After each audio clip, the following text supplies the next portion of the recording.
जाना। श्लोक संख्या 1 और 2। श्री शुक उवाच एकदा गृहीदासीषु यशोदानन्दगेहनी कर्मान्तरनियुक्तासु निर्ममन्थ स्वयं ददि यानि यानि हि गीतानि तद्बालचरितानि च ददिर्निर्मन्थने काले स्मरन्ति तनकायत। श्रीशुक उवाच एकदा गृहीदासीषु यशोदानन्दगेहिनी कर्मान्तरनियुक्तासु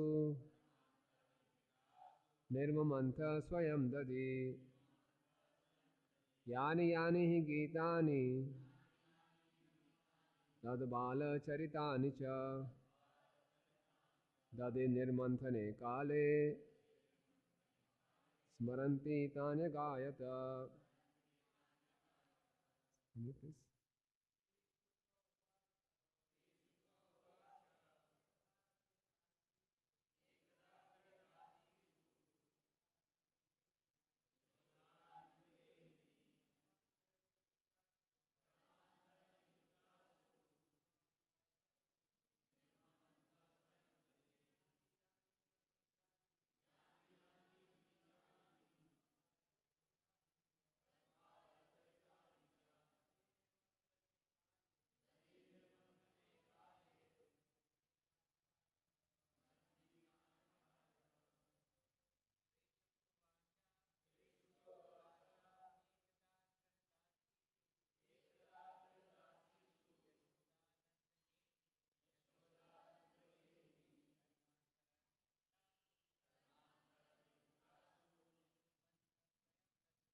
माता जी।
धन्यवाद। शब्दार्थ अनुवाद एवं तात्पर्य ऐसी भक्तिवेदांत स्वामी श्रील प्रभुपाद जी के द्वारा। श्रील प्रभुपाद की। श्री शुक उवाच सुखदेव गोस्वामी ने कहा,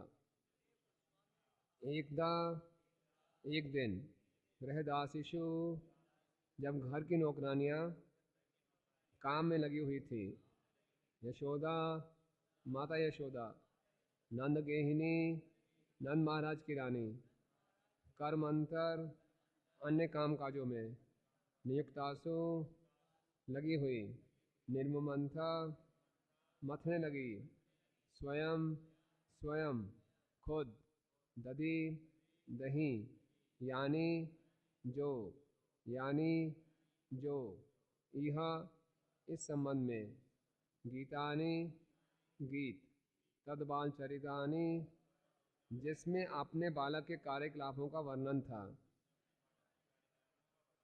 च तथा दधि निर्मंथने दही मथने के काले समय स्मरण करती तानी उन्हें अगायत गाने लगी। अनुवाद। श्री सुखदेव गोस्वामी ने आगे कहा, एक दिन जब माता यशोदा ने देखा कि सारी नौकरानियां अन्य घरेलू काम काजों में व्यस्त हैं, तो वो स्वयं दही मतने लगी। दही मतते समय उन्होंने कृष्ण की बाल क्रीड़ाओं का स्मरण किया और स्वयं उन क्रीड़ाओं के विषय में गीत बनाते हुए उन्हें गुनगुना कर आनंद देने लगी। तात्पर्य। श्री विष्णु चक्रवर्ती ठाकुर श्री सनातन गोस्वामी कृत वैष्णव तोषणी से उदाहरण देते हुए कहते हैं कि कृष्ण द्वारा दही की मटकी तोड़ना, माता यशोदा द्वारा उनका बांधा जाना दीपावली या दीप मालिका के दिन घटित हुआ। आज भी भारत में, विशेषतः मुंबई में, यह त्यौहार बड़ी धूमधाम से कार्तिक के महीने में फुलझड़ियों तथा दीपों को जलाकर मनाया जाता है। यह माना जाता है कि नंद महाराज की सारी गायों में से माता यशोदा की कुछ गायें ऐसी सुगंधित घास खाती थी जिससे उनका दूध भी सुगंधित हो जाता था। माता यशोदा इन्हीं गायों का दूध एकत्र करके दही बना के स्वयं मक्खन निकालना चाहती थी, क्योंकि उन्होंने सोचा कि यह बालक कृष्ण पड़ोसी गोपियों तथा गोपियों के घरों में जाकर माखन चुराता है, क्योंकि उसे दूध तथा सामान्य रीति से तैयार किया हुआ दही अच्छा नहीं लगता था। दही मत्ते समय माता यशोदा कृष्ण की बाल लीलाओं के विषय में गीत गाते जा रही थी। पुराने ज़माने में यह प्रथा थी कि यदि कोई किसी बात को लगातार स्मरण रखना चाहता है तो वह या तो उसे स्वयं कविता में ढाल दे या पेशेवर कवि से ऐसा करवा ले। ऐसा लगता है कि माता यशोदा कृष्ण की लीलाओं को किसी भी समय भूलना नहीं चाहती थी, इसलिए उन्होंने कृष्ण के बाल्यकाल की सारी क्रीड़ाओं को यथा पूतना, अघासुर, शक्टासुर तथा तृणामृत वध को कविता में ढाल लिया था और दही मत्ते समय वो कवित्वमय गीतों को गाती रहती थी। जो लोग 24 घंटे कृष्ण भावनामृत रहना चाहते हैं उन्हें ऐसा ही करना चाहिए। यह घटना बतलाती है कि यशोदा कितनी अधिक कृष्णा भावना भावित थी। कृष्णा भावनामृत में रहने के लिए ऐसे ही व्यक्तियों का अनुसरण किया जाना चाहिए। ओम अज्ञानतिमिरन्धस्य ज्ञानाञ्जनशलाकया चक्षुरुन्मिलितं येन तस्मै श्रीगुरवे नमः। श्रीचैतन्यमनोभीष्टं स्थापितं येन भूतले स्वयं रूप कदा मह्यं ददाति स्वपदान्तिकं। वन्देऽहं श्रीगुरु श्रीयुतपदकमलं श्रीगुरून् वैष्णवांश्च श्रीरूपं साग्रजातं सहगण रघुनाथान्वितं तं सजीवं साधुवैतं सावधूतं परिजनसहितं कृष्णचैतन्यदेवं श्रीराधा कृष्णपादान् सहगणललिता श्रीविशाखान्वितांश्च। हे कृष्णा करुणा सिन्धु दीनबन्धु जगत्पते गोपेश गोपिकान्त राधाकान्त नमस्तुते। तप्तकाञ्चन गौरांगी राधे वृन्दावनेश्वरी वृषभानुसुते देवी प्रणमामि हरिप्रिये। वाञ्छाकल्पतरुभ्यश्च कृपा सिन्धुभयेव च पतितानां पावनेभ्यो वैष्णवेभ्यो नमो नमः। जय श्री कृष्ण चैतन्य प्रभु नित्यानंद श्री अद्वैत गदाधर शिवासादि गौरभक्तवृंद। हरे कृष्णा कृष्णा कृष्णा हरे हरे, हरे राम राम राम हरे हरे। नमो विष्णुपादाय कृष्णपृष्ठाय भूतले श्रीमते भक्तिवेदांत स्वामिनिति नामिने। नमस्ते सारस्वते देवे गौरवाणी प्रचारिणे निर्विशेष शून्यवादी पाश्चात्य देशतारिणे। हरे कृष्णा। आप सब भक्तों का हार्दिक स्वागत है।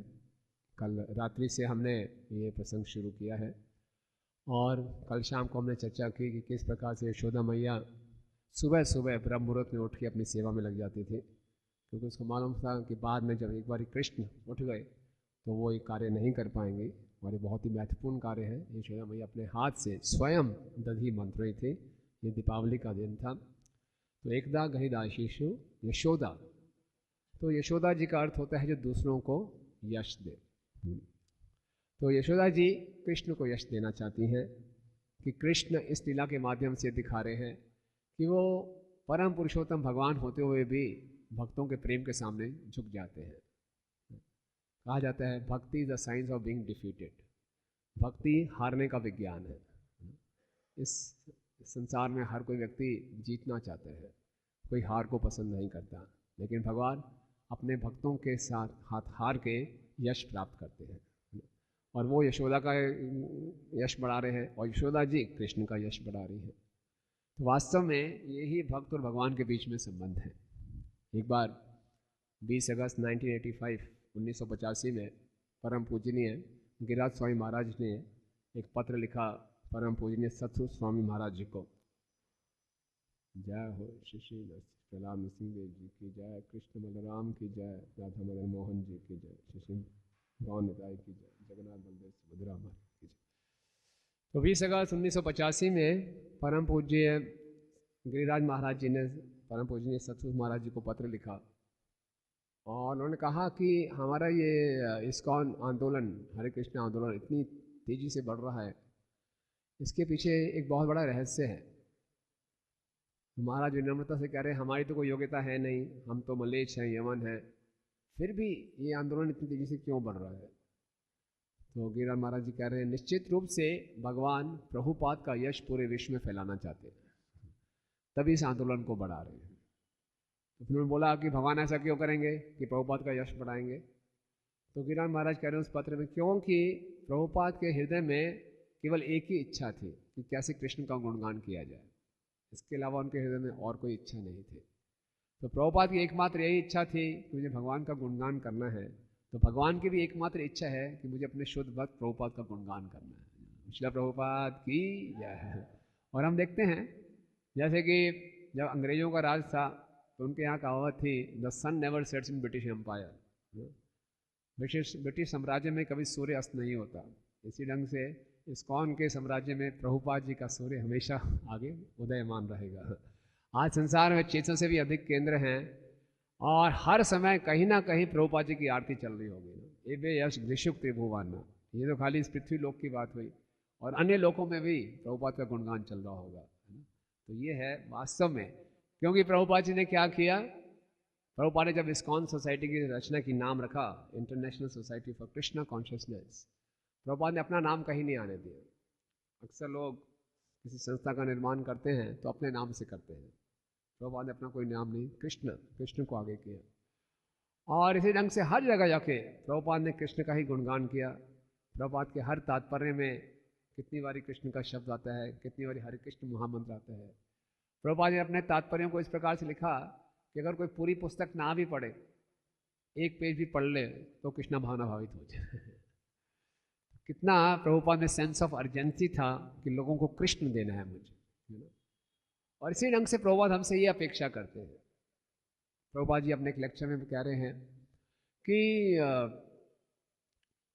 आपको चाहिए कि गौर निताई के यश को पूरे विश्व में फैलाएं। ऐसा ना हो कि गौर निताई आपकी अलमारी में ही बंद रह जाए। पूरे विश्व को जानना चाहिए कि चैतन्य महाप्रभु कौन है। नमो महावदन्याय, वो इस कलयुग के महावदन्याय अवतार हैं और कलयुग के जीवों का उद्धार बिना महाप्रभु की कृपा से हो नहीं सकता। और लोगों को मालूम ही नहीं है कि महाप्रभु भगवान है। आपको क्या लगता है, इस संसार की आबादी लगभग 7 अरब है, कितने लोग महाप्रभु को भगवान के रूप में स्वीकार करते होंगे? कितने प्रतिशत?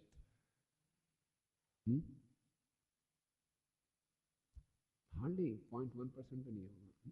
कितना स्कोप है। और सब लोगों का अगर उद्धार होना है तो उनको गौर निताई की शरण में आना ही पड़ेगा। और ये कार्य किसका है? ये सेवा हमारे लिए। इसलिए प्रभुपाद जी कहते हैं पूरे विश्व में चैतन्य महाप्रभु के यश को फैलाओ। और जब हम भगवान के यश का गुणगान करेंगे तो अपना यश तो अपने आप ही फैल जाएगा। जैसे कि चैतन्य महाप्रभु रामानंद राय जी से पूछते हैं, कीर्ति गान मध्य जीवे कौन बड़ कीर्ति? और रामानंद राय जी उत्तर देते हैं, कृष्ण भक्त बलिया यहाँ हाय ख्याति। कृष्ण भक्त बनना सबसे बड़ी ख्याति है। सभी ख्यातियों में, कीर्तियों में सबसे बड़ी कीर्ति किसकी है? कि कोई कृष्ण भक्त बन जाए। अक्सर माता पिता कहते हैं हमारा बच्चा लाखों में एक है ना, लाखों में एक IAS ऑफिसर बन गया, बहुत बड़ा डॉक्टर बन गया, बहुत बड़ा प्रोफेशनल बन गया, बहुत गर्व होता है। ये अक्सर गर्व कब होना चाहिए? जब वो कोई कृष्ण भक्त बन जाए, है ना। इससे बड़ी और कोई ख्याति की बात नहीं है, और उसकी ख्याति अपने आप फैलेगी। और हम देखते भी हैं माधुर्य पुरी जी के प्रसंग में, जब रेमुणा में भगवान ने उनके लिए खीर चुराई। तो वो इतने डरते थे, भक्तों का स्वभाव है कि वो यश से डरते हैं, कि वो रात ही रात को भाग गए जगन्नाथपुरी में कि सुबह होंगे तो हलचल मच जाएगी, ये वो भक्त हैं। लेकिन क्या हुआ, कृष्णदास कबीरदास जी क्या कहते हैं कि यश का ये स्वभाव है कि वो भक्त से पहले ही वहाँ पहुँच जाते हैं। जबकि माधवेंद्रपुरी पहुँचे जगन्नाथपुरी में, उससे पहले ही सभी पुजारी जानते थे कि ये वही भक्त हैं जिनके लिए गोपीनाथ जी ने खीर चुराई थी। पहले से ही मालूम था। तो कहते हैं प्रतिष्ठा बेचारी सदा कवारी। जो प्रतिष्ठा होती है वो हमेशा कवारी रहती है। साधारण व्यक्ति प्रतिष्ठा के पीछे भागता है और प्रतिष्ठा भक्तों के पीछे भागती है। भक्त प्रतिष्ठा से दूर भागते हैं और प्रतिष्ठा भक्तों के पीछे भागती है। तो इस प्रकार से यश, यशोदा मैया ने भगवान को यश दिया और भगवान ने यशोदा जी को यश दिया। और हम देखते हैं हमारे जितने पूर्ववर्ती आचार्य हैं, षड गोस्वामी हैं, वो भी यश से बहुत दूर भागते थे। कृष्णदास कविराज गोस्वामी जी ने जब ग्रंथ लिखना था तो गोपाल भट्ट गोस्वामी जी के पास गए वृंदावन में। तो गोपाल भट्ट गोस्वामी ने कहा कि मैं एक परिस्थिति में आपको ज्ञान दूंगा, चैतन्य महाप्रभु विषय में बताऊंगा, अगर मेरा नाम कहीं पुस्तक में नहीं आना चाहिए। आज के समय में किसी के पास आएगा तो हमारी पहली कंडीशन ये होगी, मेरा नाम सबसे पहले आना चाहिए।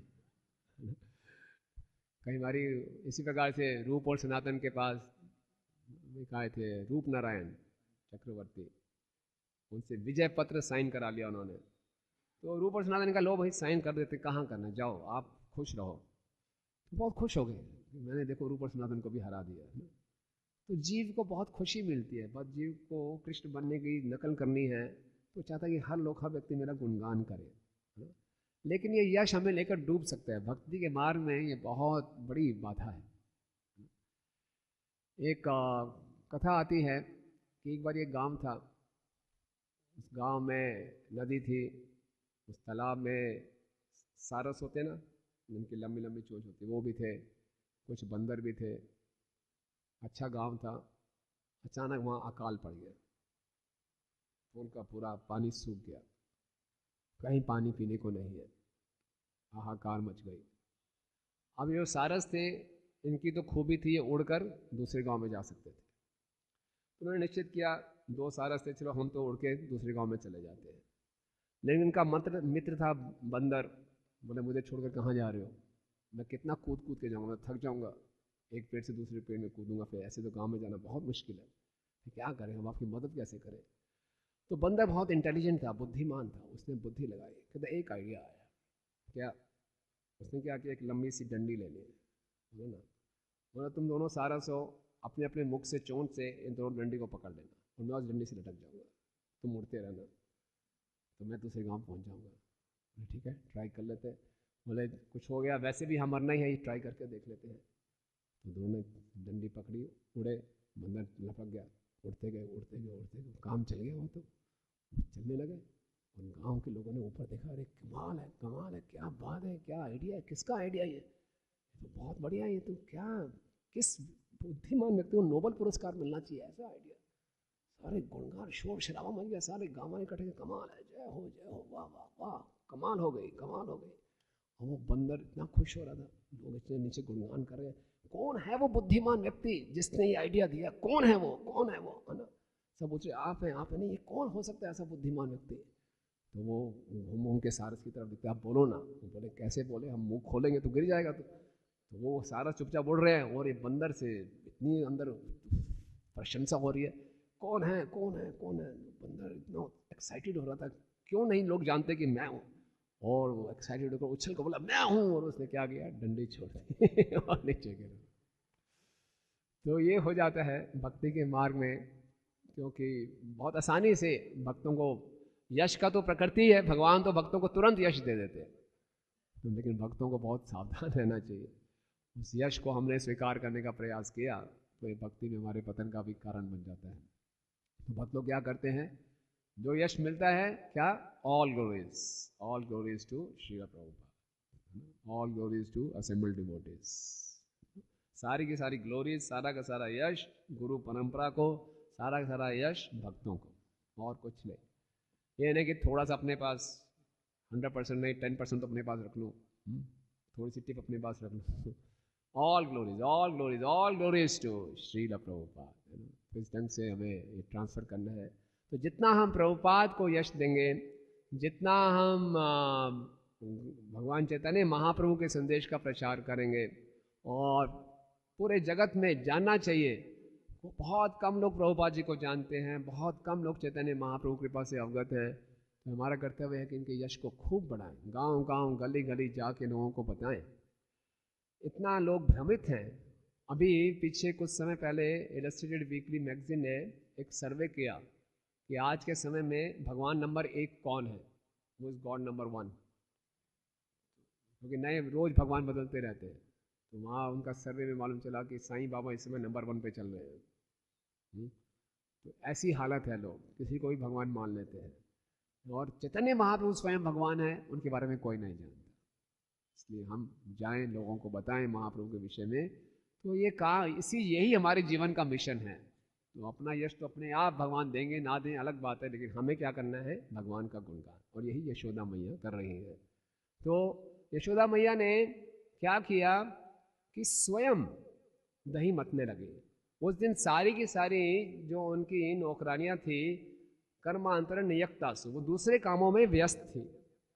तो यशोदा मैया जो बहुत ही चुनिंदा गायें थी, जैसे हम कल बता रहे थे, उनका दूध निकाल के उनको उबालती थी, उससे दही बनाना, फिर उससे मक्खन बनाना खुद स्वयं करती थी। तो जब हमारे को यशोदा मैया चाहती तो किसी भी दासी को बोल सकती थी कि आप बनाओ, मैं आज बहुत व्यस्त हूँ। भक्त लोग निश्चित रूप से सेवाओं को डेलीगेट करते हैं, लेकिन कुछ मुख्य सेवाएं होते हैं वो स्वयं करना चाहते हैं। ऐसा नहीं कि हर सेवा को डेलीगेट कर दें। अक्सर बोला जाता है कि जो ब्राह्मण होते हैं वो लेजी इंटेलिजेंट होते हैं। लेजी इंटेलिजेंट का मतलब ये नहीं कि सबको सेवाएं बांट दो और खूब सो जाओ। बोले बड़े इंटेलिजेंट है, सबको सेवाएं बांट दी और प्रभु जी आराम से रिलैक्स कर रहे हैं। लेजी इंटेलिजेंट का मतलब ये है कि सेवाएं बांटेंगे सबको, लेकिन साथ में खुद भी चुनिंदा सेवाओं में व्यस्त रहेंगे। उनके अंदर ये बुद्धि होती है किससे कौन सी सेवा करानी है। तो बहुत आसान है to be lazy and intelligent, but very difficult to be lazy intelligent. भक्तों में अक्सर देखा है कि लेजी भी होंगे और बुद्धिमान भी होंगे, लेकिन लेजी इंटेलिजेंट इकट्ठे होना, यानी कि ब्राह्मण के गुण होते हैं, लेकिन ब्राह्मण कभी खुद आराम नहीं करता, वो दूसरों को भी सेवा में लगाता है और खुद भी सेवा में लगता है। तो यशोदा मैया ने दूसरों को भी सेवा दी, लेकिन खुद जो सेवा ली कि मैं कृष्ण के लिए स्वयं ये बनाऊंगी। जैसे कि चैतन्य महाप्रभु ने गुंडीचा मार्जिन में सबको सेवाएं बांट दी, लेकिन जो मुख्य सेवा थी भगवान के ऑल्टर को साफ करना, वो महाप्रभु ने खुद ली और अपनी ऊपरी से भगवान ने उसको साफ किया, स्वयं किया। जो कृष्ण हैं वो इसी प्रकार के प्रेम के भूखे हैं। हो सकता है कि यशोदा की जो दासियां हैं वो यशोदा से ज़्यादा स्वादिष्ट व्यंजन बना पाते, लेकिन कृष्ण यशोदा ने कहा नहीं, कृष्ण को व्यंजनों का स्वाद नहीं चाहिए, कृष्ण को मेरा प्रेम चाहिए। तो देखते हैं, अगर घर में भी हम देखते हैं, जो माँ के हाथ का बना हुआ खिचड़ी होगी वो किसी 5 स्टार होटल्स का बने बड़े से बड़े व्यंजनों से भी अच्छा होगा उसका स्वाद। क्यों? क्योंकि जो माँ के हाथ का जो बना हुआ खिचड़ी है उसमें क्या होता है, प्रेम होता है। तो इसलिए यशोदा मैया ने स्वयं प्रेम से भगवान के लिए सेवा शुरू की।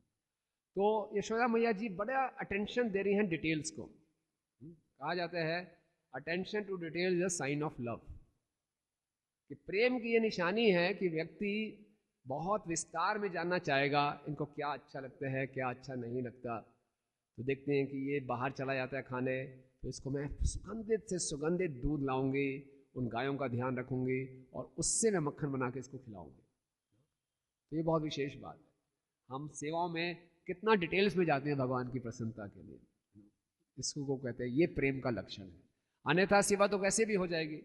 सेवा और साधारण काम में यही अंतर है। साधारण कार्य और सेवा में क्या अंतर है?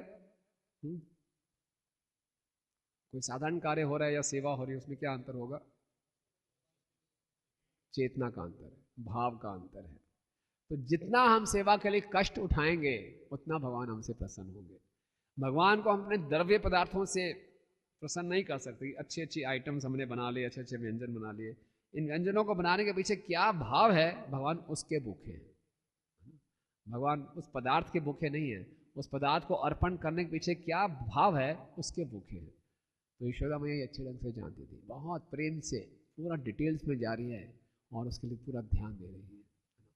तो इस प्रकार से अटेंशन टू डिटेल्स जाना बहुत ज़रूरी है।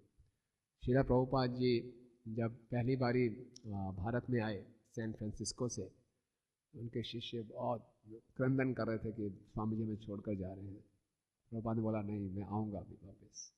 तो प्रभुपाद जब वापस आ रहे थे भारत से, तो अपने शिष्यों के लिए, माताजी लोगों के लिए प्रभुपाद सुंदर सुंदर साड़ियाँ लेकर आए। और प्रभुपाद ने इतना ऑब्जर्व किया कि किस माता जी को कौन सा फेवरेट कलर है। पूछा नहीं, देखा, इतना ऑब्जर्व किया। और सब माता जी लोग हैरान हो गए कि प्रभुपाद को कैसे मालूम था कि मेरा ये फेवरेट कलर है, इतना डिटेल्स में। तो ये गिफ्ट देना है, तो हम कई बार गिफ्ट देते हैं, ठीक है भैया क्या फालतू पड़ा हुआ है मेरे कबट में, कबट खाली हो, चलो दो यार, पुरानी शॉल पड़ी है, लो प्रभु जी हरी बोल। तो हम ऐसे निपटा देते हैं। लेकिन वास्तव में अगर प्रेम है तो हम डिटेल्स में जाएंगे, इनकी क्या आवश्यकता है, क्या नीड्स हैं, क्या कंसर्न्स हैं, कैसे इससे इनको मदद मिलेगी, कैसे इनके लिए सेवा अच्छी हो जाएगी। तो इतना गहराई में जाएंगे तो वो प्रेम का लक्षण है। तो यशोदा मैया बहुत प्रेम कर रही हैं भगवान से और ये दिखा रही है कि मैं करूँगी। तो इस प्रकार से स्वयं वो दही चलाने में लगी। और इसी प्रकार से प्रभुपाद कहते हैं कि यही पूर्ण रूप से यशोदा कृष्ण भावना भावित है, पूर्ण रूप से अपने तन से सेवा कर रही है और मन से भगवान का स्मरण कर रही है और वाणी से भगवान का गुणगान कर रही है। तो यही प्रभुपाद कह रहे हैं कृष्ण भावनाभित होने का तरीका है और यही हमें सीखना चाहिए, है ना। तभी भगवान कहते हैं तस्मात् सर्वेषु कालेषु माम अनुस्मरण युद्धेच। हर समय हम क्या करें, अपने जीवन को इस ढंग से ढालें कि हम परम सत्य के संपर्क में रहें। हरे कृष्णा कृष्णा कृष्णा हरे हरे, हरे राम राम राम हरे हरे। इस प्रकार से हमने अपने जीवन को ढालना है। ये प्रभुपाद जी बता रहे हैं कि कृष्णा भावना भरित होने का कि यही प्रैक्टिस होनी चाहिए। जो भक्त लोग बहुत आतुर हैं कि 24 घंटे कृष्णा कॉन्शियस रहे, तो तन से जब मौका, जब भगवान सामने, तन से सेवा कर रहे हैं और उसके बाद मन से भगवान का स्मरण और वाणी से भगवान का गुणगान, ये हमेशा होते रहना चाहिए। तो इस प्रकार से यशोदा जी बालचरित कर रही हैं और बोला गया है यशोदा जी नंद गेहनी, और नंद महाराज जी की भार्या हैं, उनकी रानी है। तो नंद का अर्थ है कि जो कृष्ण को लाने के लिए जिनको श्रेय मिला, नंद के घर आनंद भयो जय कन्हैया लाल की, हाथी घोड़ी पाल की जय कन्हैया लाल की। नंद के घर आनंद भयो, स्वयं आनंद प्रकट हुए नंद के घर में, यानी कि नंद महाराज जी माध्यम बने कृष्ण के आने के लिए और पूरे जगत में आनंद लाने के लिए। ये उनकी खूबी है। तो जब चैतन्य महाप्रभु प्रयाग में आए और रूप गोस्वामी उनसे मिले, तो वहीं पे वल्लभाचार्य जी भी आए थे और वल्लभाचार्य जी चैतन्य महाप्रभु को निमंत्रण दिया अपने घर में, उनको उन्होंने भोजन कराया। और तभी वहाँ पर एक कवि आए जिनका नाम था रघुपति उपाध्याय, और रघुपति उपाध्याय अच्छे कवि थे। तो उन्होंने बताया कि कुछ कविताओं की रचना करते हैं। तो महाप्रभु बोला कौन सी कविता की रचना की आपने? रघुपति उपाध्याय ने एक श्लोक उदित किया, उन्होंने कहा श्रुतिम अपारे स्मृति मितारे भारताम अन्य भजति भव भीता अहम यह नंदम वंदे यस्य आनंदे परम ब्रह्मा। कुछ लोग इस संसार से भयभीत होकर श्रुति का स्मरण करते हैं, स्मृति का पाठ करते हैं, लेकिन मैं तो केवल नंद महाराज की पूजा करूंगा जिनके आंगन में स्वयं परम ब्रह्म खेला करते थे। क्या स्टेटस है नंद महाराज जी का, है ना, जिनके आंगन में स्वयं परम ब्रह्म खेल रहे हैं। और नंद महाराज क्या है, जो दूसरों को आनंद दे, उनका नाम है नंद। संसार में हम सब आनंद की खोज में हैं, ऐसा कोई भी व्यक्ति नहीं है जो आनंद ना चाहता हो। सुख से दुख मोक्षाय संकल्प यह कर्मणा। हमारे हर कर्म के पीछे संकल्प यही होता है कि हमारे दुख कम हो जाएं और हमारा सुख बढ़ जाए। लेकिन फिर भी क्या होता है, सदा आपनोति ही दुखम, प्राप्त क्या होता है, हमेशा दुख ही प्राप्त होता है। तो ये बड़ी विचलित बात है और बहुत से लोग भ्रमित हो जाते हैं कि मैंने गलती कहाँ की है। सारा कार्य ठीक किया है, लेकिन जो मुझे सुख मिलना चाहिए वो सुख प्राप्त होता नहीं है। तो प्रहलाद महाराज क्या बता रहे हैं?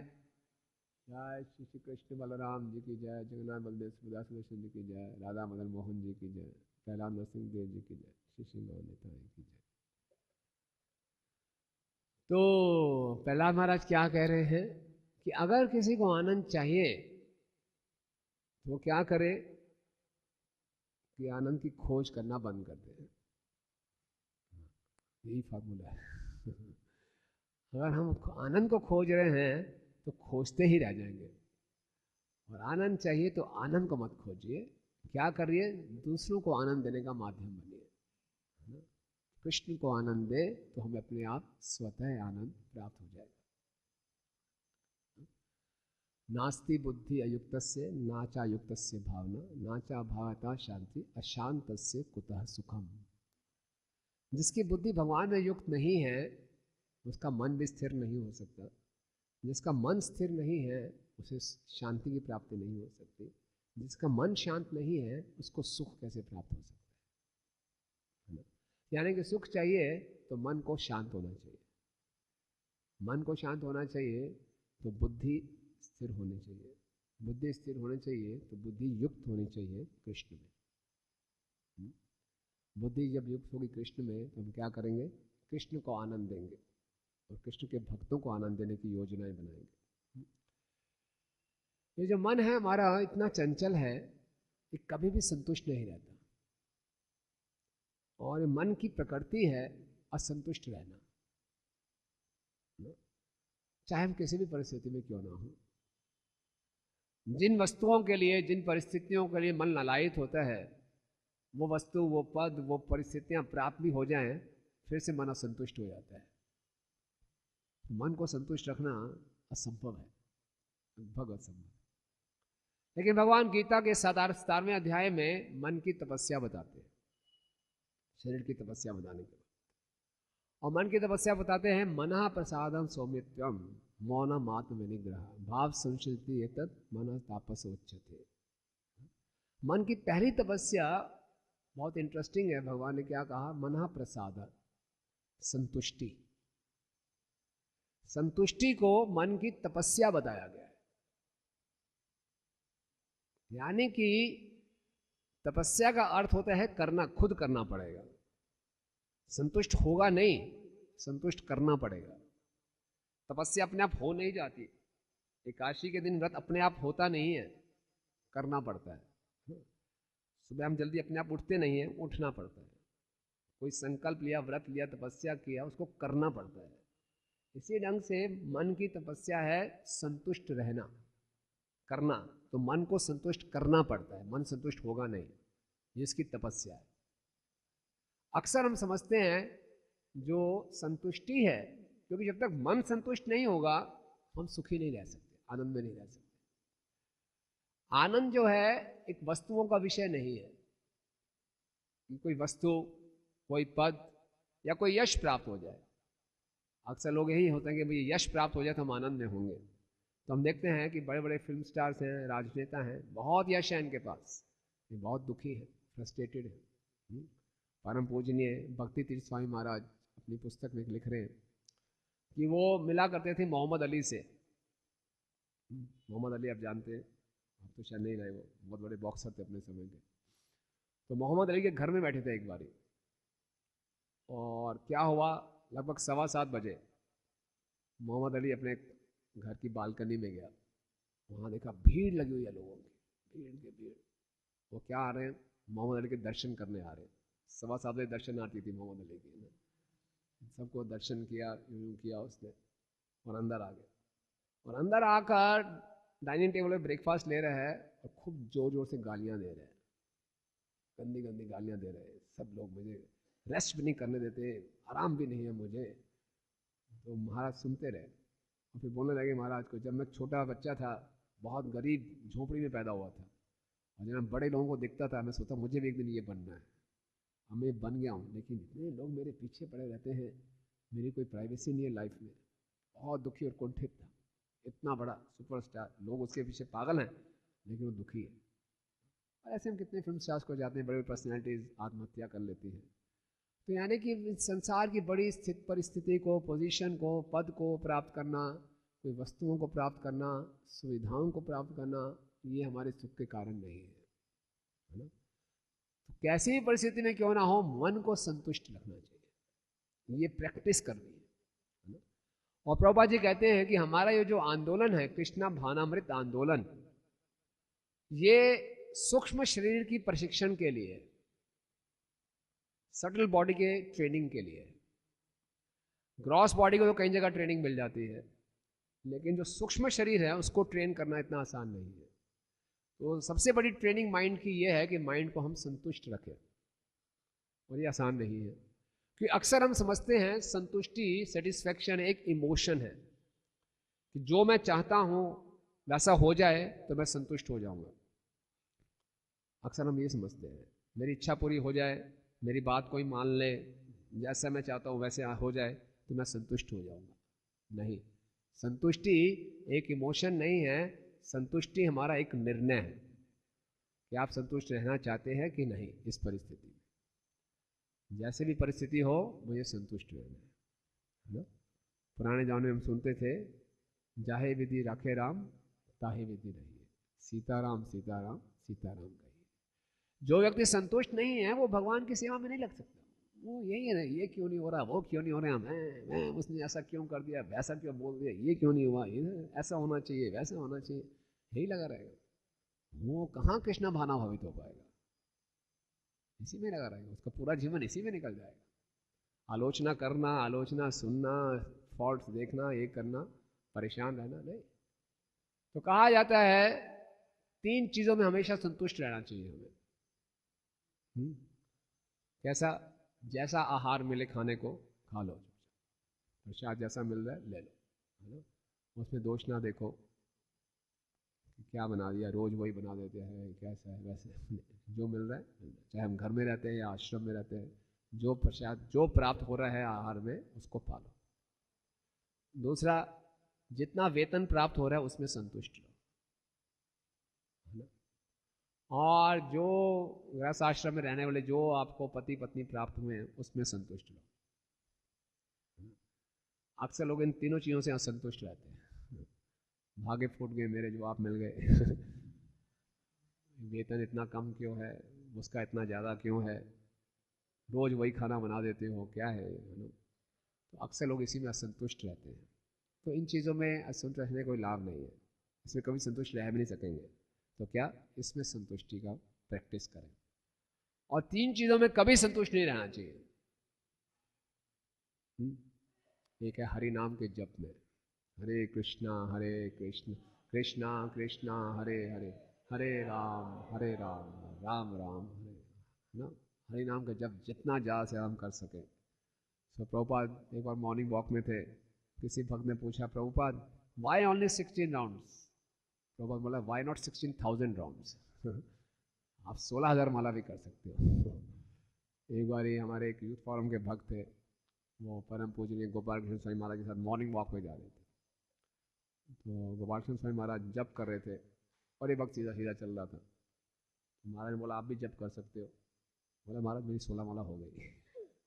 महाराज ने बोला, 16 माला से ज़्यादा करना नाम अपराध नहीं है। आप कर सकते हो।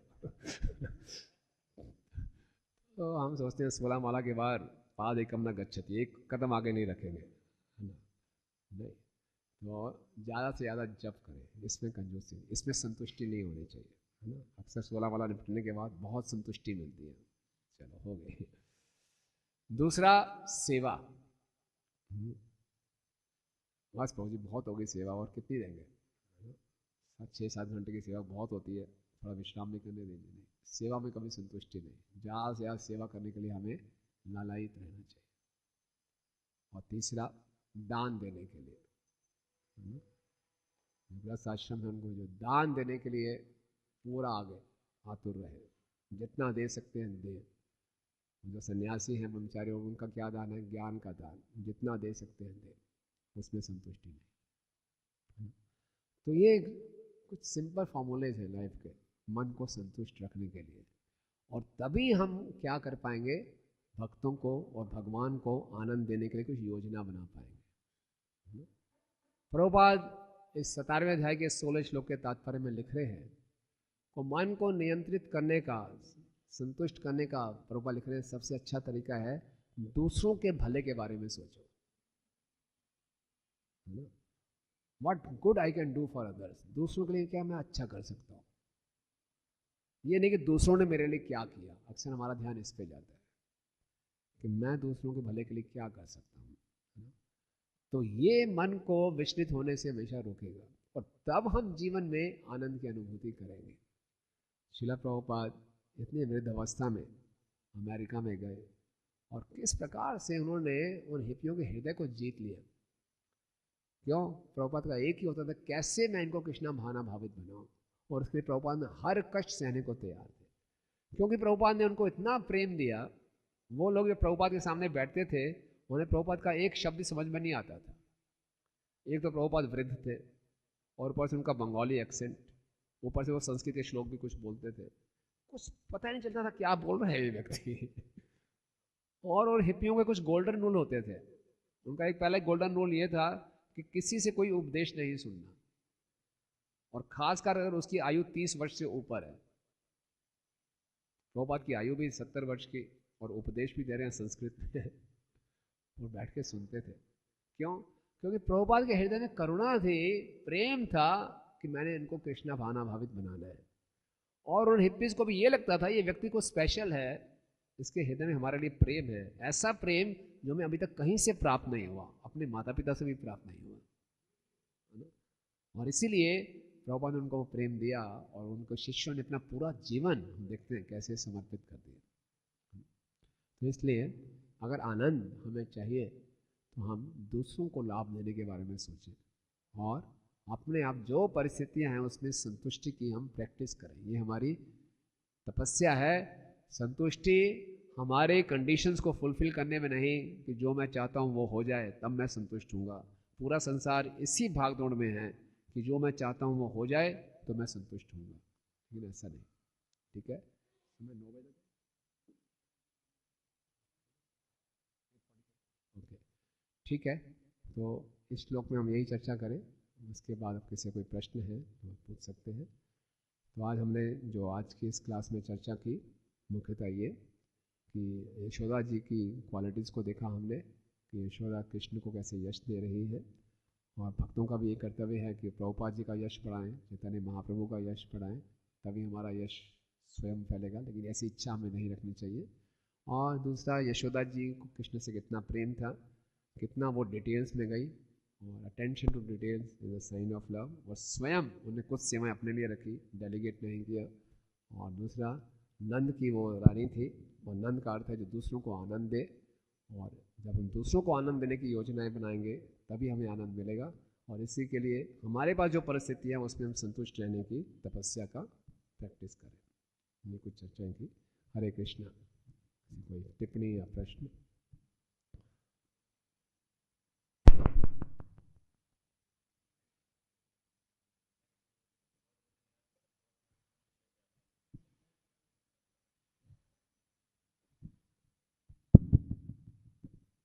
तो जो आपने बताया इच्छा, जो महिमा प्राप्त करने का, ग्लोरिफिकेशन का जो इच्छा है ज़्यादातर वो तो ऐसा लगता है डिफ़ॉल्ट सेटिंग में ही है।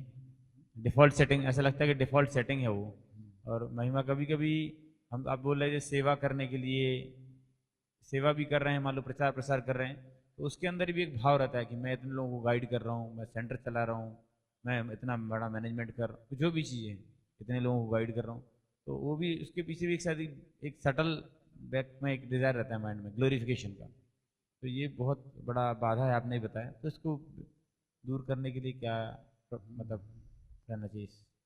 बहुत अच्छा प्रश्न है कि ये यश पाने की इच्छा इतनी सूक्ष्म है कि हृदय में बनी रहती है, और ये बहुत इतनी आसानी से नहीं जाएंगे, लेकिन इसके लिए प्रयास करते रहें। और सबसे पहली बात है कि इसको पहचान लें कि मेरे में ये इच्छा है, ये अनर्थ है, और इस अनर्थ को मैंने, इसका पोषण नहीं करना, इसको काटना है। कई बारी गलती तब हो जाती है जब इसका हम पोषण करना शुरू कर देते हैं, और यही हमारी सेवा करने का एक मोटिवेशन बन जाता है।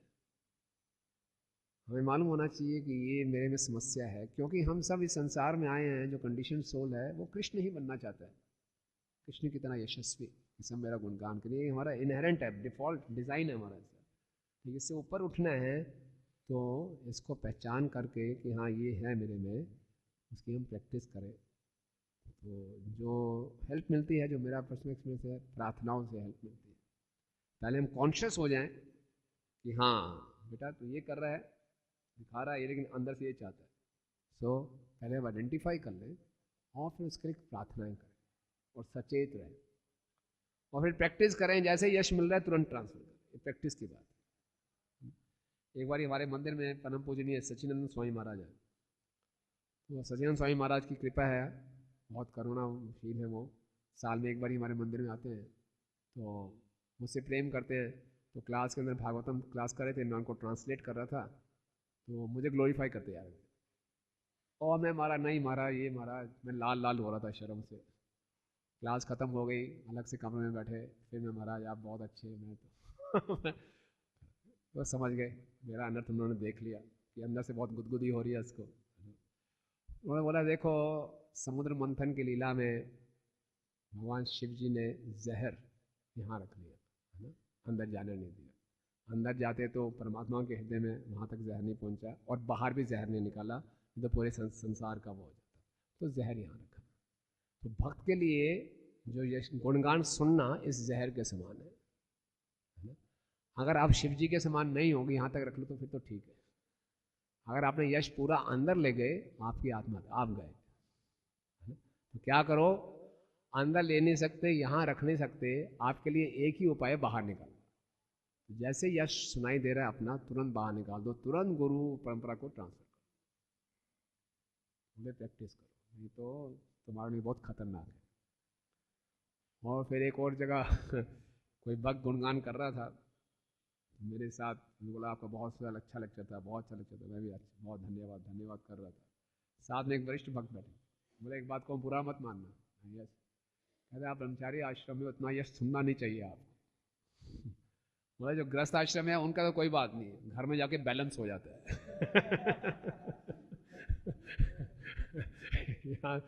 लेकिन ब्रह्मचारी आश्रम में हो और आप अध्यक्ष हो, आपको कौन सेट करेगा, आपके लिए बहुत खतरनाक है। तो बहुत सही है। कई बार में एक ऐसी स्थिति में पहुंच जाते हैं, कोई हमें करेक्ट करने वाला नहीं है और सब यश ही यश मिलता जा रहा है, तो आदत पड़ जाती है। जहाँ थोड़ा कम यश मिलता है हम असंतुष्ट हो जाते हैं। खुद ही आपको देखें, जब ऐसी परिस्थितियाँ आई खुद ही देखेंगे किसके पीछे भाग रहा है। किसी ने थोड़ा सा कम ग्लोरीफाई कर दिया तो दुखी हो गया, क्या जीवन है तुम्हारा, है ना। थोड़ा सा भी इंट्रोस्पेक्शन करेंगे तो थोड़ी शक्ति मिलेगी। यानी कि कांस्टेंट एफर्ट्स करने पड़ेंगे। नेचुरल कंडीशन यही है कि यश को हम एंजॉय करना। तो ये कुछ बातें मैं याद रखता हूँ जो मुझे थोड़ी सी मदद मिलती है। और किसी को एक्सपीरियंस है शेयर कर सकते हैं। जगत जीवन प्रभु जी का जो प्रश्न है उसी के उत्तर में मेरा जो पर्सनल अनुभव है कि कभी कभी भगवान ऐसे भक्तों को हमारे जीवन में भेज देते हैं, हम प्रचार करते हैं तो वो हमारा ज़्यादा प्योरिफिकेशन कर देते हैं। हाँ। तो हम कभी कभी बहुत लोगों का उद्धार करने के लिए उनके पीछे दौड़ते हैं, उनकी हम महाप्रसाद उनके लिए बचा के रखते हैं, और वही लोग हमारे साथ ऐसा कुछ दुर्व्यवहार करते हैं। तो इसमें इसलिए हमें सावधान रहना चाहिए और भगवान और भक्तों की सेवा में ज़्यादा ध्यान देना चाहिए, बैलेंस करके रखना चाहिए। हरे कृष्ण। सही बात है, बहुत अच्छा। अगर हम प्रार्थनाएं कर रहे हो, हमारी प्रार्थनाएं सिंसियर हैं, तो भगवान किसी ना किसी को माध्यम बना देते हैं। और आपके कोई सीनियर नहीं आपको करेक्ट करेंगे, जूनियर बड़ा मजा चखा देते हैं। वो आपका सारा मिट्टी पलीत हो जाएगा, आपको समझ आ जाएगा। ऐसा भी होता है, भगवान की विशेष कृपा होती है। यस प्रभु जी।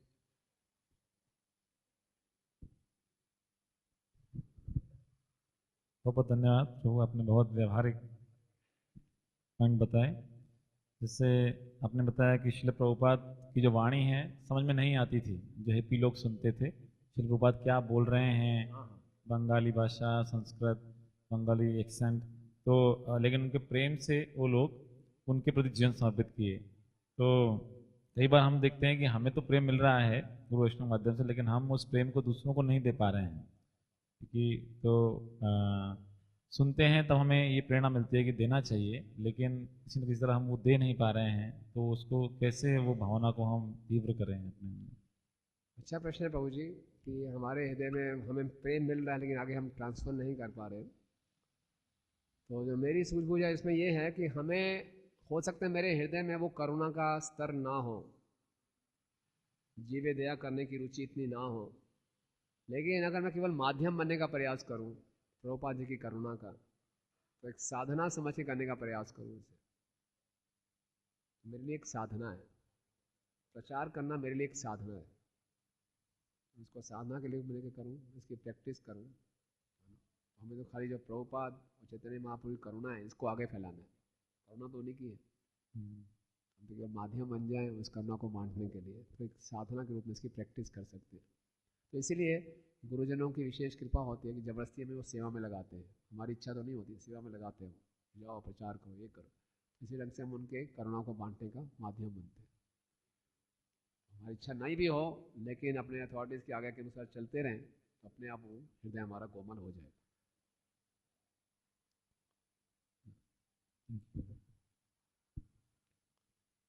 ठीक है, और किसी का कोई प्रश्न या टिप्पणी? अरिष्ट।